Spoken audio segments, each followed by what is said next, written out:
پہلے میرا رسالہ پڑھو جو میں نے تمہیں رگڑا دیا ہوئے صحیح کرنا، نہیں پڑھا ہے تم نے۔ چلو آج اسی پہ فیصلہ کرنا، میں لے آؤں صوفیہ کی کتاب جس میں حلول کا یار ایک سیکنڈ، یہی بات ہے مرزا والی روح آج اس میں پھر آ گئی ہے، وہ بھی اسی طرح کہتے ہو فلانے صوفی کی کتاب۔ اب جس طرح تمہاری حدیث کی کتابوں میں ساری حدیث کی چیزیں قابل قبول نہیں ہیں، وہاں کہتے ہو جی یہ موضوع ہے، یہ فلانی ہے فلانی ہے، تو ایک صوفی کی کتاب اٹھا کے ہمارے مسلک میں ڈالو گے تم لوگ۔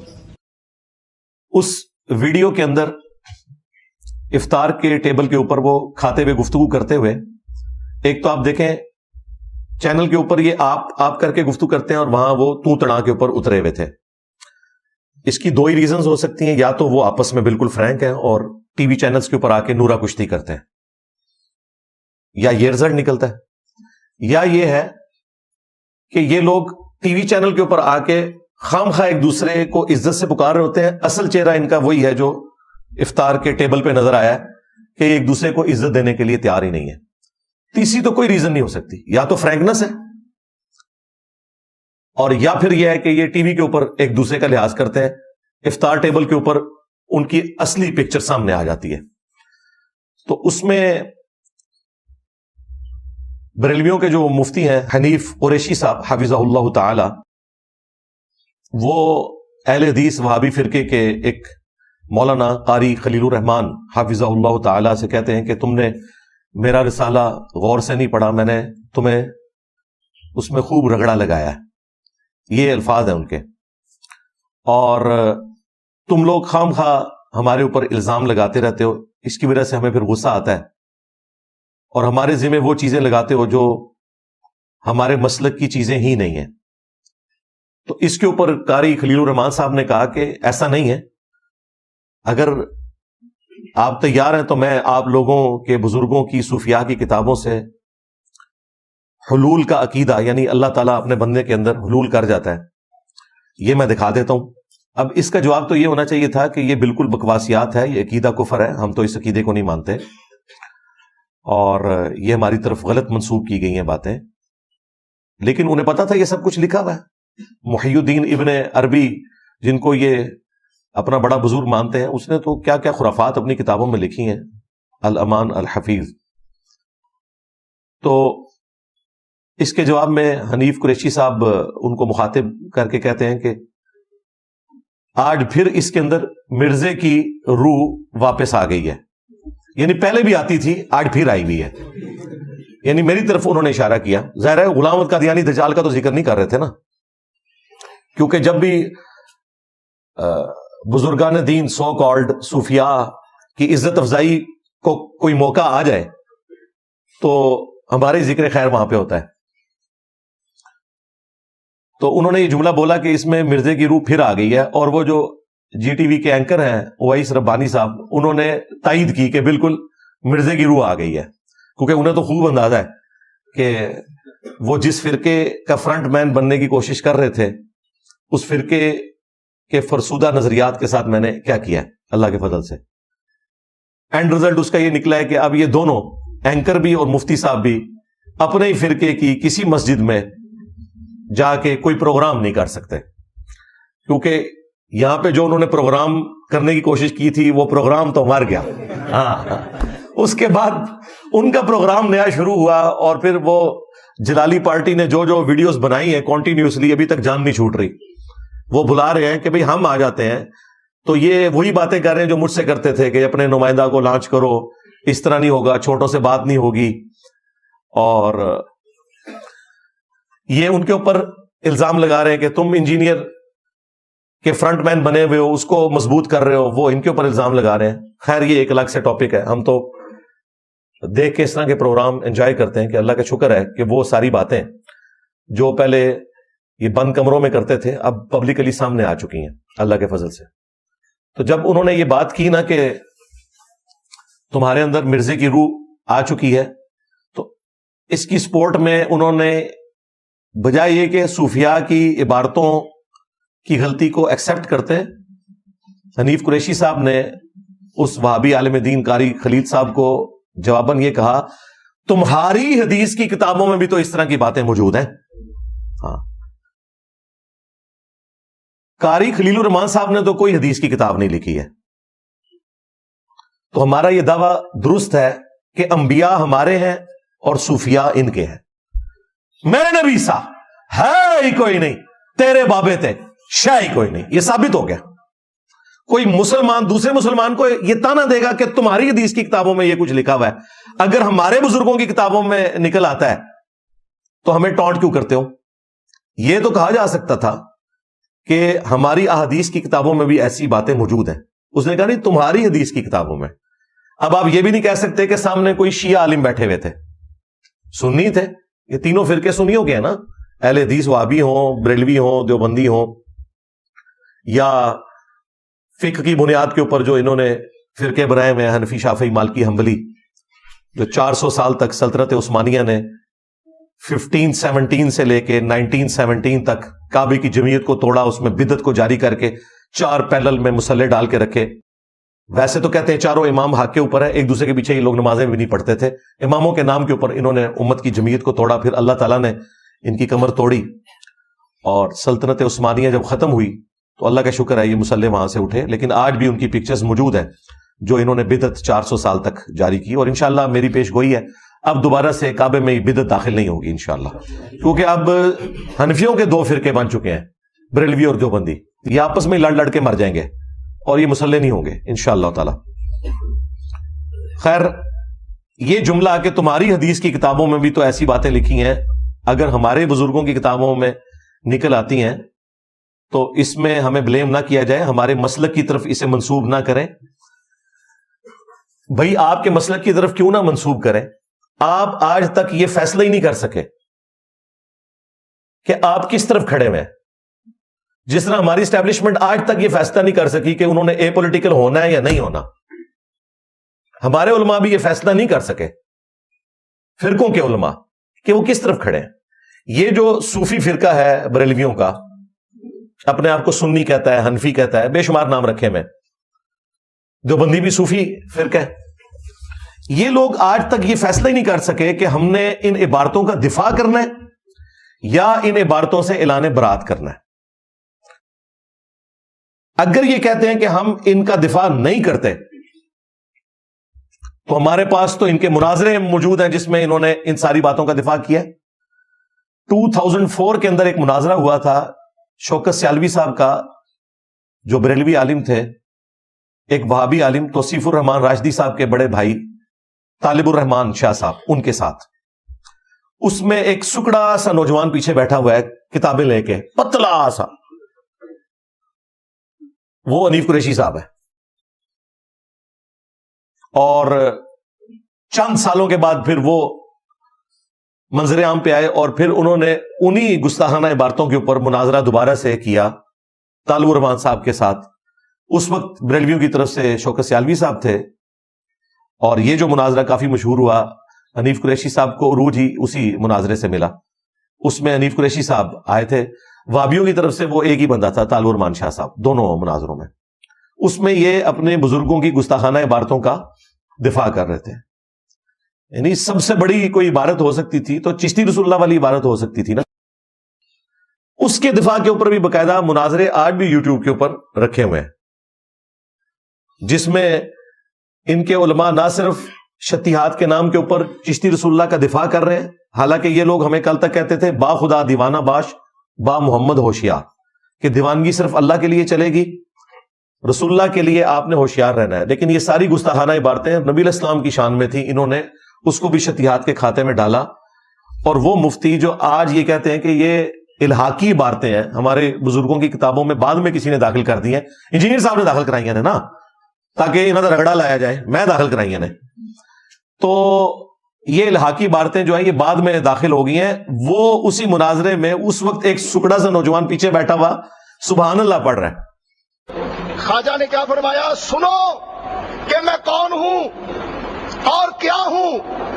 محمد الرسول اللہ صلی اللہ علیہ وسلم کے دربار کے کمینے غلاموں میں سے ایک ہوں, کمینے غلاموں میں سے ایک ہوں, کمینے غلاموں میں سے ایک ہوں. تو دیکھ لیں, یہ ویڈیوز تو ہانٹ کریں گی انہیں قیامت تک, جب تک کہ یہ اپنی توبہ ریکارڈ نہیں کرواتے ان سارے گناہوں کے اوپر. لیکن یہ توبہ کبھی بھی نہیں کریں گے، کیونکہ انہیں ماننا پڑے گا یہ سب کچھ انجینئر کی برکات ہے. یہ میں تفنن کے طور پہ کہہ رہا ہوں، اور حقیقت بھی یہی ہے. اس سے پہلے تو انہیں کبھی خیال نہیں آیا کہ ہماری کتابوں میں کیا کچھ پرنٹ ہو رہا ہے. تو یہ ایک ٹکٹ میں دو مزے کرتے ہیں. پہلے یہ دفاع کرتے رہتے ہیں، جب یہ پھنس جاتے ہیں نا تو کہتے ہیں نہیں یہ تو عبارت بعد میں کسی نے داخل کر دیا ہے، اللہ کی کتابیں بھی تبدیل ہو چکی ہوئی ہیں، تورات انجیل تو بزرگوں کی کتابوں میں الحاقی عبارتیں ہیں. تو پہلے دفاع کیوں کر رہے تھے؟ جب پھنس گئے اب تمہارے پاس دوسرا یہ چاہ رہا ہے کہ جی یہ بعد میں داخل کر دیے. اچھا داخل کر دیے تو پرنٹ کیوں کروا رہے ہو پھر؟ کیا اس کا مقصد یہ ہے کہ پرنٹنگ کے بعد یہ کتابیں مارکیٹ میں آئیں اور لوگ اس میں سموسے اور پکوڑے رکھ کے کھائیں، اس لیے پرنٹ کر رہے ہو؟ تو وہ تو سپریم کورٹ نے پابندی لگا دی ہے بھائی کہ جو پرنٹنگ والی سیاہی ہے اس کے اوپر آپ روٹی بھی نہیں رکھ سکتے، کینسر ہونے کا اندیشہ ہے، یہ اتنی خطرناک انک ہے. تو تمہارے بزرگوں کی کتابیں اب اس قابل بھی نہیں رہی ہیں کہ ان میں سموسے پکوڑے یا روٹی بھی رکھی جا سکے. انہوں نے عقیدے کا کینسر تو پھیلایا ہی تھا، جو فزیکلی کینسر بیماری ہے وہ بھی اب وہ کتابیں پھیلائیں گی. ان کا آخری حل یہ ہے کہ ان کو آپ جلا کے تو سردیوں میں آگ کے طور پر استعمال کریں گے، لیکن وہ بھی کافی مہنگی پڑے گی. اتنی مہنگی آگ تو نہیں کہ آپ نے پہلے کاغذ بنانا ہے اس کے بعد اس کی آگ جلانی ہے، تو یہ اب کسی کام کی نہیں ہے. اس کے اوپر پھر یہ لوگ آخری اعتراض یہی کرتے ہیں کہ جی حدیث کی کتابوں میں بھی تو یہ سب کچھ موجود ہے. بھائی ہمیں حدیث کی کسی کتاب سے چشتی رسول اللہ، تھانوی رسول اللہ، شبلی رسول اللہ یہ چیزیں دکھاؤ. احادیث کی کتابوں میں تو جو ملتا ہے وہ یہ ہے کہ بخاری اور مسلم دونوں میں حدیث ہے کہ اسلام کی بنیاد 5 چیزوں کے اوپر ہے. ان میں سے پہلی چیز کہ تم اس بات کی گواہی دو لا الہ الا اللہ اور محمد رسول اللہ یا محمدن عبدہ ورسولہ صلی اللہ علیہ وآلہ وسلم.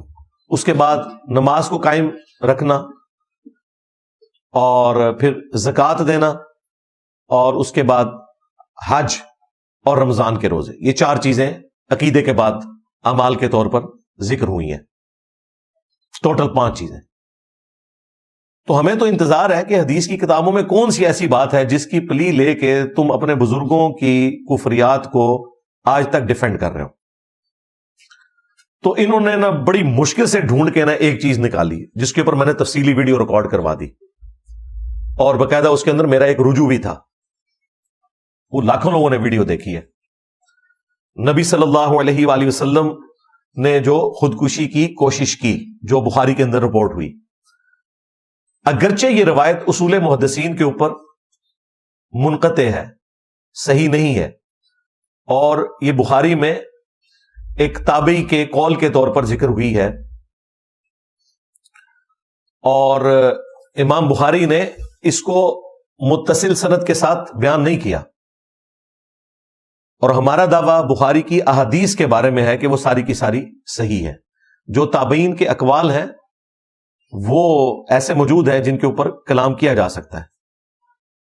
تو ابن شہاب زہری نے اس میں اندراج کیا اپنی جو ان تک بات پہنچی تھی، فیما بلغنا، ہمیں اس میں یہ بات بھی پہنچی ہے کہیں سے. اب جب یہ تابعی بات کرتا ہے نا کہ مجھے یہ بات پہنچی ہے تو وہ صحابی کو مینشن نہیں کر رہا، اس کا مطلب ہے کہ وہ سنا کے سنی، یعنی وہ ٹنی والی بات ہے. اور اس کے بعد انہوں نے ذکر کیا کہ نبی صلی اللہ علیہ وآلہ وسلم پہ جب وحی کا سلسلہ رک گیا تو رسول اللہ صلی اللہ علیہ وآلہ وسلم چونکہ وحی کی چاشنی کے ساتھ اتنے مانوس ہو چکے تھے کہ کچھ عرصے کے لیے جب وہ سلسلہ رکا تو نبی علیہ السلام کو اس چیز کا غم ہوتا تھا، اور آپ بار بار اپنے آپ کو پہاڑ سے نیچے گرانے کی کوشش کرتے تھے، لیکن پھر فرشتہ سامنے آ جاتا تھا اور وہ انہیں تسلی دیتا تھا. تو اس میں کئی سال پہلے میں نے بھی گفتگو کرتے ہوئے یہ بات کی تھی کہ نبی کے لیے یہ شایع نہیں ہے کہ وہ خودکشی کی کوشش کرے، اور یہ ایک گستاخانہ چیز ہے جو منسوب ہوئی ہے، لیکن امام بخاری اس سے بری الذمہ ہے. انہوں نے اسے سند کے ساتھ بیان نہیں کیا. ابن شہاب زہری جو تابعی ہیں انہوں نے ایک بات ذکر کی اور وہ انفارمیشن کے طور پہ امام بخاری نے لکھ دی. یہی وہ بات ہے جو ایک دفعہ 8 سے آلموسٹ 10-12 سال پہلے جو چیئرمین پی ٹی آئی ہیں، بانی پی ٹی آئی بلکہ آج کل، عمران خان صاحب انہوں نے ایک جلسے میں کی تھی، تو اس وقت مولویوں نے فتویٰ لگایا تھا کہ یہ انہوں نے رسول اللہ کی شان میں گستاخی کی، بغیر یہ دیکھے ہوئے کہ یہ بخاری شریف میں لکھا ہوا ہے اور ایک عام آدمی بیان کرتا ہے۔ یہ تو ڈاکٹر اسرار صاحب نے اپنی کئی ویڈیوز میں بیان القرآن کے اندر باقاعدہ اس کو بیان کر دیا ہوا ہے۔ اس کی وجہ سے یہاں تک آتا ہے کہ حضور فرماتے ہیں کہ اس درجے میں رنج اور غم میں تھا کہ میں سوچتا تھا کہ میں پہاڑ کے اوپر چڑھ کر اپنے آپ کو گرا دوں، کہ میں سوچتا تھا کہ میں پہاڑ کے اوپر چڑھ کر اپنے آپ کو گرا دوں، کہ میں سوچتا تھا کہ میں پہاڑ کے اوپر چڑھ کر اپنے آپ کو گرا دوں۔ بربنائے طب بشری اس درجے حضور کے اوپر جو ہے یہ شاہ گزر رہا تھا کہ وہی کیسے بند ہو گئی۔ اسی موقع کے اوپر پھر وہ آیات نازل ہوئی تھی نا، وَالضُّحَىٰ وَاللَّيْلِ إِذَا سَجَىٰ مَا وَدَّعَكَ رَبُّكَ وَمَا قَلَىٰ، نہ تو تمہارے رب نے تمہیں چھوڑا ہے اے محبوب صلی اللہ علیہ وآلہ وسلم، نہ تم سے ناراض ہوا ہے، وَلَسَوْفَ يُعْطِيكَ رَبُّكَ فَتَرْضَىٰ، ان قریب آپ کا رب آپ کو اتنا دے گا کہ آپ راضی ہو جائیں گے۔ یہ وہ ساری جو تسلی والی باتیں ہیں، وہ جو ایک فترت کا پیریڈ آیا تھا نا، وہی جو رک گئی تھی، اس کے بعد یہ نازل ہوئی تھی۔ تو یہ والا واقعہ تو درست ہے کہ فترت کا پیریڈ آیا اور پھر یہ آیات نازل ہوئی، لیکن یہ جو بیچ میں ایک اندراج ہے امام زہری کا، ابن شہاب کا، اس پہ میں نے کلام کیا تھا کہ یہ ایک گستاخانہ بات ہے، لیکن امام بخاری بری عظم ہے۔ بعد میں میرے ایک قریبی اسٹوڈنٹ غلام محی الدین بھائی، جو ہمارے یہ ریفرنسز کا بھی زیادہ تر کام وہی کر کے دیتے ہیں، میں جو کچھ بیان کرتا ہوں میں تو اپنی کرائمنگ سے بیان کرتا ہوں، ظاہر ہے اللہ کا شکر ہے میں تو آلموسٹ اب 14-15 سال سے یہ کام کر رہا ہوں، تو مجھے کوئی تیاری کرنے کی ضرورت نہیں پڑتی ہے، میں اپنی کرائمنگ سے بیان کرتا ہوں، اس کے بعد ہم اپنی ویڈیو کی آڈیو ان کو بھیجتے ہیں، ہماری جو ٹیم ہے، کہ بھئی یہ جو علی بھائی نے بیان کیا ہے نا، یہ حدیثیں ہیں، انہوں نے تو بیان کر دیا یہ بخاری میں ہے، یہ مسلم میں ہے، اب بخاری میں کس نمبر کے اوپر ہے یہ تم بھجواؤ، وہ پھر ہمیں پورا بھیجتے ہیں، اس کے بعد پھر امیجز میرے پاس پہلے ہی رکھے ہوتے ہیں، ہمارا ٹائم بچ جاتا ہے، اگر میں اس کو کروں تو ٹائم زیادہ لگ جائے۔ تو انہوں نے ایک دن مجھے فون پہ کہا کہ یہ جو امام بخاری نے ابن شہاب زہری والا اندراج نقل کیا ہے، تو اس میں کوئی گستاخی والی بات نہیں ہے، تو اس پہ آپ رجوع کریں۔ میں نے کہا اس کی ریزن کوئی وجہ بتائیں۔ انہوں نے کہا کہ دیکھیں قرآن پاک میں سورہ یوسف کے اندر کیا یوسف علیہ السلام کے بارے میں نہیں آیا کہ اس عورت نے یوسف کا قصد کیا، یوسف بھی قصد کر لیتا اگر اپنے رب کی برہان نہ دیکھتا؟ تو بالکل ٹھیک ہے، رسول اللہ بھی خودکشی کر لیتے اگر جبرائیل سامنے نہ آتے۔ اور وہاں پہ سورہ یوسف میں آیا کہ یوسف ہمارے مخلص بندے تھے، ہمارے چنے ہوئے بندے تھے۔ ایک ہے مخلص جو ہم ہونے کی کوشش کرتے ہیں، اخلاص، کمٹمنٹ، ایک لفظ ہے مخلص جسے اللہ اپنے لیے خالص کر لے۔ انبیاء سارے مخلص ہوتے ہیں، یعنی وہ اللہ کی پروٹیکشن میں ہوتے ہیں، اگر کبھی خدا نہ خواستہ وہ کسی غلط کام کی طرف مائل ہونے لگیں یا اس چیز کا اندیشہ ہو، ظاہر ہے وہ فرشتے تو نہیں، انسان ہے، تو اللہ تعالیٰ انہیں اسپیشل پروٹیکشن دے دیتا ہے، وہ اس سے پہلے ہی اللہ تعالیٰ کی اسپیشل پروٹیکشن میں آ کے اس گناہ کے کام سے بچ جاتے ہیں۔ اب اس سے بڑی کیا آیت ہوگی کہ یوسف بھی قصد کر لیتا۔ ہمیں جو معصومیت کا عقیدہ بتایا گیا وہ بالکل فراڈ ہے، ہمیں یہ بتایا گیا ہے کہ انبیاء کے اندر مادہ ہی نہیں ہے برائی کا۔ اس سے تو آپ انبیاء کی فضیلت ہی ختم کر رہے ہیں، پھر فرشتوں میں اور ان میں کیا فرق رہ گیا؟ انبیاء کی فضیلت ہی یہ ہے کہ برائی کا مادہ ہوتے ہوئے بھی وہ معصوم ہے، وہ گناہ نہیں کرتے اللہ کے خوف کی وجہ سے۔ آپ دیکھیں یوسف علیہ السلام کی ماں تھی، وہ بچپن سے انہوں نے اسے ماں کے روپ میں ہی دیکھا نا، اگرچہ وہ حقیقی نہیں تھی، منہ بولی تھی، لیکن جو لے پالک بچے ہیں وہ عورتوں کو اپنی ماں کی شکل میں دیکھتے ہیں۔ لیکن یہ شیطان کا غلبہ ایسا ہو سکتا ہے کہ وہ عورت بن سنور کے ان کے سامنے آئی، اور قرآن کے الفاظ ہیں اس عورت نے یوسف کا قصد کیا، یوسف بھی قصد کر لیتا اگر اپنے رب کی برہان نہ دیکھ لیتا۔ کوئی اللہ تعالیٰ نے نشانی دکھا دی، شاید اس عورت کی اوریجنل شکل شیطان کی شکل میں انہیں نظر آ گئی، یا بعض اسرائیلی روایتوں میں ملتا ہے کہ حضرت یعقوب علیہ السلام کی شبیہ سامنے نظر آئی، انہوں نے انگلی سے اشارہ کیا کہ بیٹا یہ کام نہیں کرنا، بل کوئی اللہ تعالیٰ نے غیبی معاملہ کیا۔ تو گناہ میں مبتلا نہیں ہوئے، لیکن ہو سکتے تھے اگر اللہ کی برہان نہ دیکھتے۔ تو بالکل اس طریقے سے نبی علیہ السلام کو بھی اللہ تعالیٰ نے اپنی برہان دکھا دی کہ جبرائیل علیہ السلام سامنے آ جاتے تھے اور پھر نبی علیہ السلام خودکشی کی کوشش سے پیچھے ہٹ جاتے تھے. لہذا اس میں اب گستاخی والا کوئی ایلیمنٹ نہیں رہا. اگر اس روایت کو کوئی ٹھیک بھی مان لے تب بھی کوئی گستاخی والا ایلیمنٹ نہیں. یہ 100% فٹ ان بیٹھتی ہے قرآن حکیم میں سورہ یوسف کی ان آیات میں. جب انہوں نے یہ دلیل میرے سامنے رکھی تو میں نے ایک یا دو اتواریں گزری, پوری تیاری کر کے اس کے اوپر باقاعدہ رجوع ریکارڈ کروا دیا کہ بھائی اس میں کوئی ایسا مسئلہ نہیں ہے. اگر کوئی کہتا ہے کہ یہ گستاخانہ عبارت بخاری کے اندر آ گئی ہے تو یہ گستاخانہ نہیں ہے. یہ ڈھونڈ ڈھانڈ کے دو چار جو باتیں ملتی ہیں ان میں ٹاپ آف لسٹ یہی بات تھی, باقی اس سے نیچے ہی ہوں گی. ان کی بھی تعویلات ہم کر لیں گے, لیکن میں وہ کرنے کے لیے نہیں بیٹھا. میں ہاتھی کے پاؤں میں سب کا پاؤں, میں نے سب سے بڑا ہاتھی ان کا پکڑ لیا ہے, وہ یہ والی روایت تھی. دیکھیں ہم نکال رہے ہیں ان کے بزرگوں کے ناموں کے کلمے, ان کے بزرگوں کے دعوے نبوت, اور یہ ہمیں کہتے ہیں جی تمہاری حدیث کی کتابوں میں بھی تو یہ کچھ لکھا ہوا ہے. بھئی ہماری حدیث کی کتابوں میں وہ کچھ نہیں لکھا ہوا جو تمہارے بابوں کی کتابوں میں لکھا ہوا ہے. یعنی کہ چشتی رسول اللہ, تھانوی رسول اللہ. تھانوی بھی اب تمہارا ہی ابا ہے کیونکہ دونوں اب ایک ہو. دیکھو یہ لاہور کے دو بھائی کتنا چیخے ہیں قادیانیوں کے مسئلے پہ, چیخے ہیں نا.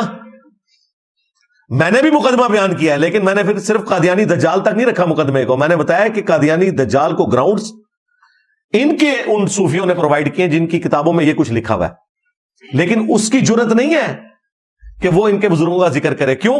کل کو انہوں نے ٹی وی چینلز کے اوپر اکٹھے بیٹھنا ہے. ایک ایک رمضان نشریات کا یہ 5-5, 10-10 لاکھ روپے لیتے ہیں.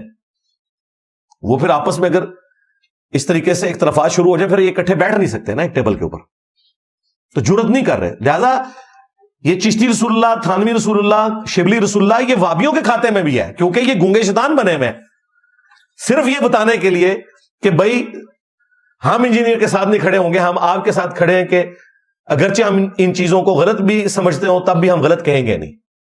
دیکھ لیں یہ آپ کے سامنے کراچی کا جو مفتی ہے, اس نے ٹی ایل پی کے ڈر سے وہ اچھرا واقعے کے اوپر اپنی ویڈیو میں سے پہلے وہ پورشن کٹنگ کیا جس میں اس نے کہا تھا یہ سر پھرے لوگ ہیں جو یہ نعرے لگاتے ہیں. اچھا, اس کے بعد بھی اسے قتل کی دھمکیاں ملی ویڈیوز میں کہ تجھے گھر سے نہیں نکلنے دیں گے. اس نے ایک سٹیپ اور طے کیا, نیچے کامنٹس کروائے کہ جی میں آپ کو نہیں کہہ رہا تھا, حالانکہ انہیں کو کہہ رہا تھا. دیکھو جھوٹ بول گیا. ٹھیک ہے, لوگ کہتے ہیں جی انجینئر صاحب پبلکلی آ کے ایڈریس کریں. ٹھیک ہے, یہ آپ پبلکلی نکل کے بتائیں نا اس ویڈیو کا دفاع کر کے. اچھا, اس میں بھی تسلی نہیں ہوئی, پھر وہ ویڈیو ان لسٹ کر دی, یعنی وہ پبلکلی نظر ہی نہ آئے سوائے جس کے پاس لنک موجود ہو. اب اگلے اتوار یا جمعے کے بیان میں اس کو اس کی جسٹیفیکیشن دینی چاہیے تھی نا کہ بھئی میں نے یہ جو بزدلی دکھائی ہے یا میں ڈر گیا ہوں یا مجھے قتل کی دھمکیاں مل رہی ہیں تو اس کی وجہ سے میں نے کیا ہے. اس کی بجائے اس نے پکڑ کے میرے اوپر کلپ عدالتی خلا کے اوپر ریکارڈ کروا دیا, اور وہ کلپ وہ ریکارڈ کروایا جس میں اس نے وہ باتیں میری طرف منسوب کی جو میرے عقائد و نظریات ہی نہیں ہیں, اور اپنے فقہ حنفی کا وہ دفاع کیا کہ جو اس کے فقہ حنفی میں ہے ہی نہیں ہے. وہ انہوں نے فقہ مالکی سے چوری کر کے فتوے ان کے بزرگوں نے دیے ہوئے تھے. تو پھر ہمیں بعض سٹوڈنٹس نے, اکا دکا سٹوڈنٹس نے رابطہ کیا کہ جی اس طرح جواب. میں نے کہا جواب کیا یار, یہ خود ہی میری پرانی ویڈیو چلا دو, اس کا جھوٹ کھل جائے گا. اس نے کیا کچھ کیا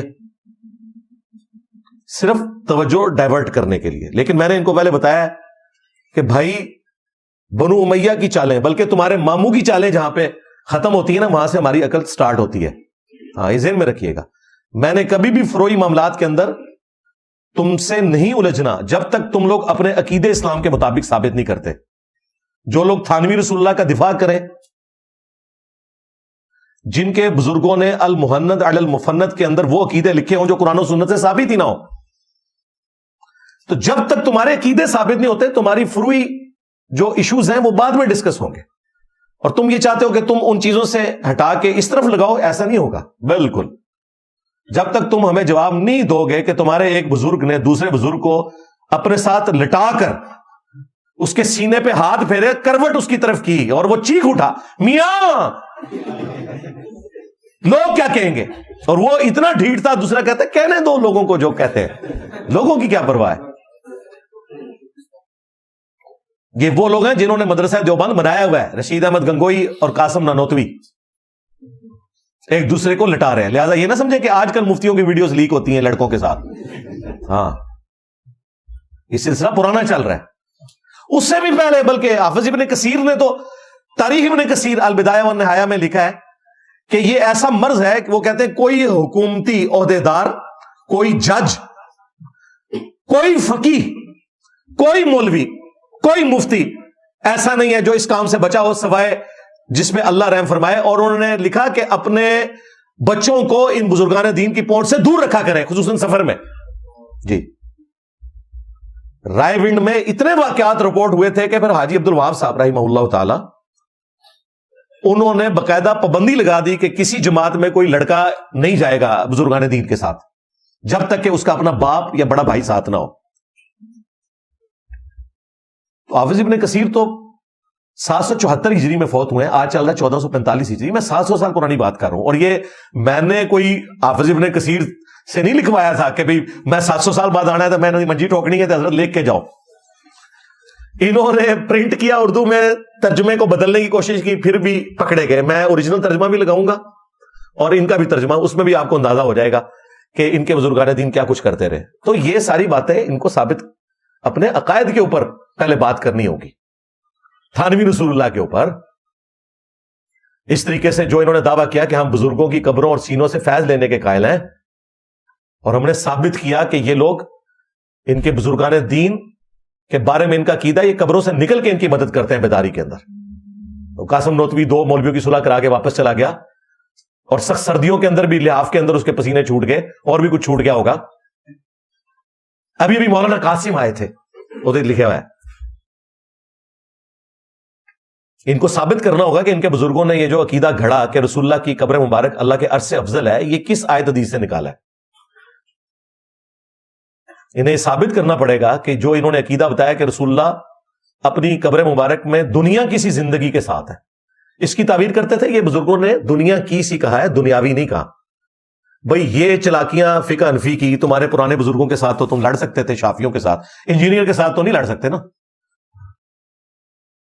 تو کہتے ہیں وہ دنیا کی سی سے مراد یہ ہے کہ وہ نا چونکہ جسم اطہر سلامت ہے نا, اس لیے گویا کہ دنیا کی سی ہے نا.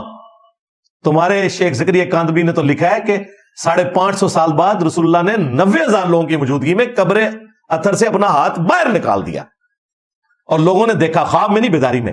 یہ ہے دنیا کی سی. جھوٹ بولتے ہو. اور تمہارے جو مفتی اعظم پلانٹ ارتھ ہے مفتی تقی عثمانی, اس نے تو درس حدیث میں یہ واقعہ بیان کیا. تو مورخین نے لکھا ہے کہ جو ہی یہ شعر پڑھے تو روضہ اقدس میں سے نبی کریم سرور دو عالم صلی اللہ علیہ وسلم کا دست مبارک ظاہر ہوا, اور ہزاروں انسانوں نے یہ نظارہ کیا کہ دست مبارک ظاہر ہوا. احمد کبیر رفاعی رحمۃ اللہ نے دست مبارک کو بوسہ دیا اور دست مبارک پھر واپس ہے. اتنا عظیم الشان واقعہ ان کے ساتھ پیش آیا, اور یہ مورخین نے متعدد تاریخوں میں لکھا ہے, اور لکھا ہے کہ ہزارہ افراد کی موجودگی میں یہ واقعہ پیش آیا. دیکھیں اور درس حدیث ہے تو واقعہ کیڑا پہ بیان ہوتا ہے. تو دنیا کی سی نہیں, دنیاوی مانتے ہیں. یار یہ ہاتھ مبارک تو سیدہ فاطمہ کے لیے نہیں نکلا, سیدہ عائشہ کے لیے نہیں نکلا, سیدنا علی کے لیے نہیں نکلا, تو تمہارے تو یہ سارے باب شاہی کو ہی نہیں. تو یہ تمہیں اپنے عقیدے ثابت کرنے پڑیں گے. خیر یہ ٹاپک اس طرف چلا گیا, تو میں آپ کو بتا رہا ہوں کہ یہ اپنے بزرگوں کے دفاع کی خاطر کہتے ہیں تمہاری حدیث کی کتابوں میں بھی یہ کچھ لکھا ہوا ہے. یہ ثابت ہو گیا. وہ جیسے نشے میں کبھی کسی پولیٹیشین یا جرنیل کے منہ سے کوئی بات نکل جاتی ہے نا, بس یہ بھی وہ بیٹھے ہوئے تھے نشے میں نکل گیا. اور حقیقت یہی ہے کہ حدیث کی کتابوں کو ہمارے کھاتے میں ڈالتے ہیں اور بابوں کو اپنے کھاتے میں. تو انو ہی مبارک نے جتنے انہوں نے جانا نا تسی بھی اتنے ہی جاؤ. تمہارا اشر بھی وہی ہو جو ان کے ساتھ ہونا ہے. تو یہ ان کا جو ایک بہانہ تھا نا کہ جی وہ حدیث کی کتابوں میں بھی ہے, یہ یعنی جب پھنستے ہیں نا پھر اس قسم کی بات کرتے ہیں. ورنہ یہی کہیں گے الہاقی باتیں تو پرنٹ کیوں کر رہے ہو, وہ بھی میں نے ان کو جواب دے دیا کہ جی حدیثیں کیوں پرنٹ ہو رہی ہیں. ان میں جو تو جواب دیتا ہے نا لو سامو پھر کہ حدیث میں کہیں تھانوی رسول اللہ, چشتی رسول اللہ, شبلی رسول اللہ کوئی نہیں موجود. اور جو تم نے ایک سب سے بڑی چیز پکڑی تھی بخاری سے, میں نے اس کے اوپر بھی الحمدللہ تفصیلی ویڈیو بہت پہلے ریکارڈ کروائی تھی, آج دوبارہ بات کر دی. پرنٹنگ والا اعتراض ان کا ختم ہوا. دوسرا ان کے پاس دفاع ہے, وہ کہتے ہیں جامعہ ترمذی میں مرفوعاً یہ حدیث ہے اور صحیح بخاری میں مولا علی کا قول موجود ہے تعلیقاً. جب سیدنا عمر نے ایک مجنون شخص کے اوپر ہاتھ جاری کی تو سیدنا علی نے ان سے کہا کہ اے امیر المومنین، 3 لوگوں سے اللہ تعالیٰ نے قلم کو اٹھا لیا ہے. نمبر 1 مجنون جب تک کہ وہ صحت یاب نہ ہو جائے. نمبر 2 سویا ہوا شخص جب تک کہ بیدار نہ ہو جائے. اور نمبر 3 نابالغ بچہ جب تک کہ جوان نہ ہو جائے. ان سے قلم اٹھا ہوا ہے. تو سیدنا عمر نے جو اس پاگل مجنون کے اوپر، یعنی آج کل کا قلندر مجذوب، اس کے اوپر جو ہاتھ جاری کی ہوئی تھی وہ اٹھا لی. تو کہتے ہیں یہ اس بات کا ثبوت ہے کہ ہمارے صوفیاء بھی اللہ کی محبت میں چونکہ پاگل ہو چکے ہوتے ہیں، مجنون ہو چکے ہوتے ہیں، مجذوب ہو چکے ہوتے ہیں، قلندر ہو چکے ہوتے ہیں، لہٰذا ان سے شریعت کا قلم اٹھ گیا. بالکل ہم آپ کے ساتھ ہیں. پھر بزرگوں کو بزرگ نہیں نا پاگل ڈکلیئر کرو نا. بزرگ کتوں ہو گیا وہ پاگل کا؟ وہ نہیں، وہ اللہ کی محبت میں. اللہ کی محبت نہیں جناب، یہ تو رسول اللہ کی شان میں انہوں نے گستاخیاں کی ہوئی ہیں جو میں نے ہائی لائٹ کی ہیں. آج پھر تمہارا زخم چھیلوں گا میں. تمہارے پاس آخری بہانہ تھا کہ صوفیاء کی عبارتیں اللہ کے بارے میں ہیں، وہ شطیحات میں آئیں گی، بونگیوں میں، شطحیات، بونگیاں. لیکن تم نے ہمیں سکھایا تھا با خدا دیوانہ باش، با محمد ہوشیار صلی اللہ علیہ وآلہ وسلم. دیوانگی اللہ کے لیے ہوگی، رسول اللہ کے لیے کی تو فارغ ہو جاؤ گے. تو تمہارے سارے یہ بزرگ جو ہیں یہ رسول اللہ کے اوپر بھونک کے گئے ہیں.